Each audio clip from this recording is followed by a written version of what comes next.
ఈ లోకంలో మనతో ఉన్న వాళ్ళే మనల్ని వదిలేస్తే, ఎవరు మన కోసం లేరని అనిపించిన, నీ గుండె ఆవేదనతో నిండిపోయినప్పుడు,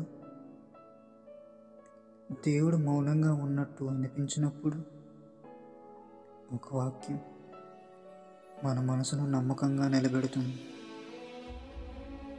తన పరిశుద్ధాలయమందుండు దేవుడు తండ్రి లేని వారికి తండ్రి, విధవరాండ్రకు నాయకర్త అయి ఉన్నాడు.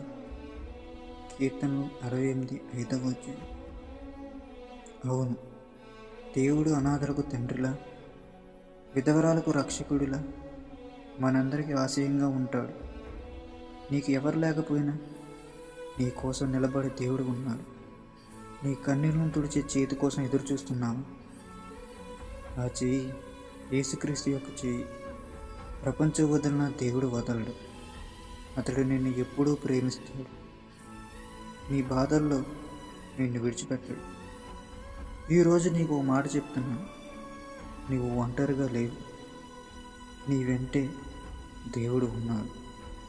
ఆయన చేతుల్లో నీవు సురక్షితంగా ఉన్నావు.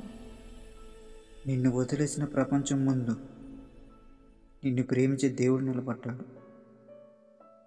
God bless you. మీరు ఎటువంటి ఇబ్బందుల్లో ఉన్నా మిమ్మల్ని ప్రేరేపించడానికి మరియు మీలో విశ్వాసాన్ని నింపడానికి ఈ జీసస్ ఫెయిత్ అనే ఛానల్ మీతో ఉంటుంది. Thank you.